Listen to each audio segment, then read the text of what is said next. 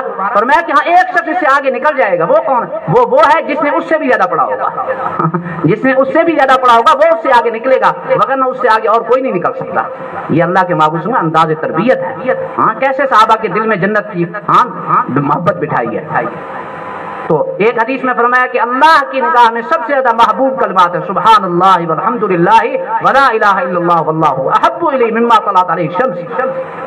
فرمایا کہ یہ اللہ تعالیٰ کی نگاہ میں سب سے دنیا میں روز میں جن پر سورج کی شعاعیں پڑتی ہیں, سورج کی شعاعیں تو پوری دنیا میں پڑتی ہیں نا, تو معلوم ہوا کہ پوری دنیا میں سب سے زیادہ محبوب اللہ کو یہ کلمات ہیں سبحان اللہ والحمد للہ ولا الہ الا اللہ واللہ. کیا تکلیف ہوتی ہے, سوچنے کی بات ہے. ہم سارا دن بیٹھے, آپ کاروبار کریں, خالص بیٹھ کے دنیا کا کاروبار کریں, لیکن زبان تو مصروف نہیں ہے نا. ہمارے ہاتھ مصروف ہیں. پنجابی میں کہتے ہیں ہاتھ کارول تے دل یار والا. ہاتھ کارول تے دل یار والا. آپ اپنے ہاتھوں سے کام کریں لیکن زبان تو مصروف نا, زبان تو اللہ کے ساتھ مشغول رکھیں زبان کو. اب یہ مختصر سے کلمات ہیں لیکن کتنی بڑی نیکی ہے, مختصر سی نیکیاں ہیں. فرمایا جو صبح شام بسم اللہ الذی لا یضر مع اسمہ شیء فی الارض ولا فی السماء وهو السمیع العلیم پڑھے گا, نبی کریم صلی اللہ علیہ وسلم نے فرمایا کہ پورے یقین کے ساتھ پڑھے گا, اس کو دنیا کی کوئی چیز تکلیف نہیں پہنچا سکتی. حضرت خالد بن ولید رضی اللہ عنہ زہر کی بوتل پی گئے اس کلمے کو پڑھ کر. یہ ترہیب تو نہیں ہے, وہ تو صحابہ کا ایمان تھا اور ان کا یقین تھا. 3 مرتبہ حضرت نے یہ دعا پڑھی اور پوری بوتل پی گئے. کیا عجب انسان, یہ صحابہ کا ایمان تھا, یہ صحابہ کا یقین تھا. وہ تو بہتے دریا کے اندر اپنے گھوڑے ڈال دیتے تھے. اب ہمارا وہ یقین تو ہے نہیں, لیکن کم از کم اتنا اپنے جتنا ہمارا ایمان ہے اتنا یقین تو اپنے اندر پیدا کریں. صبح و شام کی یہ دعائیں کو خاص اہتمام فرمائیں. اور یہ دعا آپ نے پڑھ لی, اس طریقے سے اگر ہر دعا پہ میں سنوں تو 2 گھنٹے بات ہو سکتی ہے. نبی کریم صلی اللہ علیہ وسلم کی ایک دعا ایسی ہے, ہمارے ایک بزرگ فرمانے لگے کہ میں ہر صبح ناشتے سے پہلے 70,000 فرشتوں کی ڈیوٹی لگاتا ہوں, 70,000 فرشتوں کی ڈیوٹی لگواتا ہوں کہ تم میرے لیے بیٹھ کے مغفرت کی دعا کرو, پھر میں ناشتہ کرتا ہوں. یہ کیسے ہو سکتا ہے؟ فرمایا کہ اللہ کے نبی کی صحیح حدیث ہے. فرمایا کہ جو صبح و شام اعوذ باللہ السمیع العلیم من الشیطان الرجیم 3 مرتبہ پڑھے گا, اور 1 مرتبہ سورۃ الحشر کی آخری 3 آیات واللہ الذی لا الہ الا هو عالم الغیب والشہادہ والی جو آیات ہے یہ پڑھے گا. فرمایا کہ 70,000 فرشتے اس کے لیے شام تک مغفرت کی دعا میں لگیں.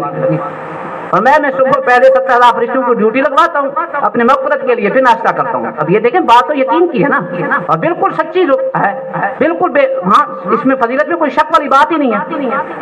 اور یہ بھی حدیث ہے, فرمایا جو سید الاستغفار کو صبح پڑھے گا اللہم انت ربی لا الہ الا انت خلقتنی, یہ جو دعا ہے یہ سید فرمایا جو صبح پڑھے گا یقین کے ساتھ, پر موقن بہا کے الفاظ ہے.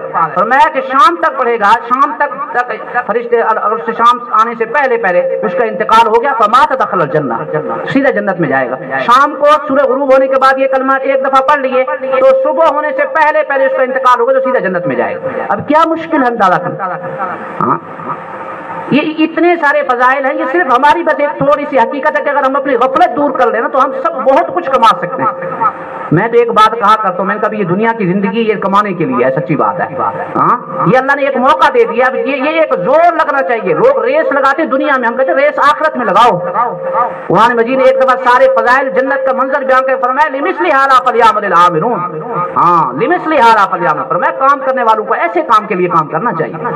وفی ذلک فلیتنافس المتنافسون, دوڑ لگانے والے اس میں دوڑ لگائیں نا. ریس لگانے والے ادھر ریس لگائیں. یہ ہے آج ہم دنیا میں ایک دوسرے کا مقابلہ کر رہے ہیں. صحابہ کی دوڑ, صحابہ کی ریس ساری آخرت کے منظر تھی, آخرت میں ایک دوسرے سے آگے نکلنا چاہتے ہیں. ایک مختصر سا کلمہ, ایک حدیث کی فضیلت سنا کے بعد ختم کرتا ہوں. نبی کریم صلی اللہ علیہ وسلم نے فرمایا جس نے صبح اور شام, ایک روایت میں 1 مرتبہ ہے, ایک روایت میں 3 مرتبہ, رضیت باللہ ربا وبالاسلام دینا وبمحمد صلی اللہ علیہ وسلم نبیا. اس کے پڑھنے پہ کتنا وقت لگا جی؟ رضیت باللہ ربا وبالاسلام دینا وبمحمد صلی اللہ علیہ وسلم. یہ دعا تقریباً سب کو یاد ہے نا. یہ مختصر سی دعا ہے اور آپ کو پتہ ہے اس کی کیا فضیلت ہے. نبی کریم صلی اللہ علیہ وسلم نے فرمایا کان حقا علی اللہ ان یرضی, یہ انسان دنیا کے اندر اللہ پہ راضی ہونے کا اعلان کر رہا ہے صبح و شام. اے اللہ میں تیرے رب ہونے پہ راضی، میں اسلام کے دین ہونے پہ راضی، تیرے محمد صلی اللہ علیہ وسلم کے نبی ہونے پہ میں راضی ہوں. اللہ کے نبی نے فرمایا کان حقا علی اللہ ان یرضیہ، فرمایا کہ اللہ کے اوپر لازم ہے کہ اللہ قیامت کے دن اس کو خوش کرے گا، اللہ اس کو خوش فرمائیں گے. ہاں، اور ایک روایت میں ہے وجبت لہ الجنہ، اس کلمے کے پڑھنے پر اللہ جنت کو واجب فرما دے. میری نظر سے ایک حدیث گزری مستدرک حاکم کی، میں حیران ہو گیا، زندگی میں پہلی دفعہ پڑھی اور حیران ہو گیا، اور دل میں ایسی ٹھنڈ پڑی، میرے دل جی چاہ کہ میں اس کو ضرور بیان کروں گا آخر میں. ہاں، اس الفاظ یہ ایک حدیث میں اس وقت دعا کے بارے میں نبی کریم صلی اللہ علیہ وسلم فرمایا لا آخذن بیدہ حتی ادخلہ الجنہ، فرمایا کہ جو یہ دعا صبح و شام پڑھے گا 3 مرتبہ، میں اپنے ہاتھوں سے اس کو پکڑ کر جنت میں داخل کروں گا. بہت سارے سبحان اللہ. اس دعا کے پڑھنے میں کتنی بڑی بشارت سنائی جا رہی ہے کہ یہ جو دعا صبح و شام پڑھے گا، آپ صلی اللہ علیہ وسلم نے فرمایا میں اپنے ہاتھوں سے اس کو پکڑ کے اس کے ہاتھوں کو پکڑوں گا اور اس کو جنت میں داخل کروں گا. اس سے بڑا خوش قسمت انسان کون ہوگا کہ دونوں جہانوں کے سرداروں کے ہاتھ میں جس کے ہاتھ آ جائیں. نبی کریم سرور دو عالم رحمۃ اللہ علیہ وسلم کے ہاتھوں میں ہمارے ہاتھ آ جائیں، اس سے بڑی کوئی سعادت ہو سکتی کسی کی؟ ہاں، اور اللہ کے نبی کی حدیث بالکل سچی، فرمایا جو صبح و شام یہ دعا 3 مرتبہ پڑھے گا، میں اس کے ہاتھوں کو پکڑ کے جنت میں اس کو داخل کروں. وقت ختم ہو گیا، بس ساری بات عرض کرنے کا مقصد یہ ہے، ابھی اس موضوع پر 10واں حصہ بھی بیان نہیں ہو سکا. ساری بات کا خلاصہ یہ ہے کہ یہ جو قرآن بار بار کہہ رہا ہے کہ اللہ کا ذکر کثرت سے کرو، کثرت سے کرو، کثرت سے کرو، اور یہ جتنی احادیث ہیں کثرت ذکر کی، اس کا ایک آسان طریقہ یہی ہے جو میں نے بتا دیا کہ آپ موقع موقع کی دعائیں یاد کریں. صبح و شام کی دعائیں تو کسی حال میں بھی نہ چھوڑیں. صبح و شام کی جو دعائیں کچھ میں نے پڑھی ہیں، عافیت کی دعا ہے، سب سے جامع ترین دعا ہے، اس کا زندگی بھر ناغہ نہ کریں. نبی کریم صلی اللہ علیہ وسلم نے زندگی کے آخری دن بھی اس دعا کا ناغہ نہیں فرمایا، دعا عافیت کا. ہمارے پاس پرچہ ہے صبح و شام کا، انشاءاللہ جو ساتھی لینا چاہیں نماز کے بعد ان کو مل جائے گا. بچوں کو تو یاد ہے سب کو، صبح و شام کی دعائیں 10 دعائیں ہم نے اس میں جمع کی اور بالکل صحیح ہے. ہاں، حدیث کی روشنی میں ساری 10 دعائیں، اور ہم نے ان کا ترجمہ بھی لکھ دیا ہے. تو یہ دعائیں ضرور پڑھیں، صبح و شام کی دعائیں پڑھیں. اسی طریقے سے جیسے میں نے آپ کو بتایا کہ موقع موقع کی جو بھی دعائیں ہیں وہ آپ کو پڑھنی چاہیے. ہاں، اللہ کے محبوب صلی اللہ علیہ وسلم تو دیکھو صبح انسان بیدار ہوتا ہے تو فرمایا بیدار ہونے پر آنکھوں کو ملتے وقت پڑھے آپ الحمدللہ الذی احیانا بعد ما اماتنا الیہ النشور. ہاں، بیدار ہونے پر عموماً آدمی بیت الخلاء تک جاتا ہے، اس کی دعا سکھائی، بیت الخلاء سے نکلنے کی دعا سکھائی. ہاں، وضو کریں گے، وضو کے شروع کی دعا، وضو کے درمیان کی دعا، وضو کے اختتام پر دعا.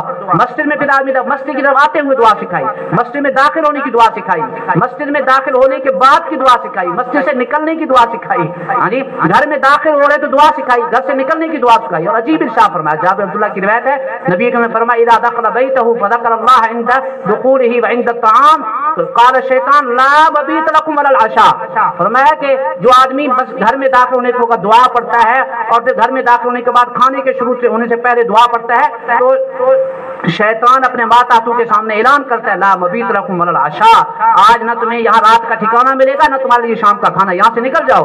اس بندے نے ہمارا داخلہ اپنے ہاتھوں سے بند کر دیا. آج ہم دعا نہیں پڑھتے تو شیطان کو تو خود اپنے گھر میں لے آتے ہیں نا.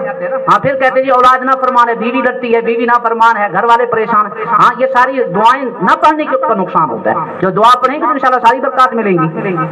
تو نبی کریم صلی اللہ علیہ وسلم نے کوئی موقع نہیں چھوڑا، زندگی کے ہر موڑ پر، قدم قدم پر ہمیں اللہ کے محبوب نے دعا سکھائی ہے. ہم ان دعاؤں کو پڑھنے کا اہتمام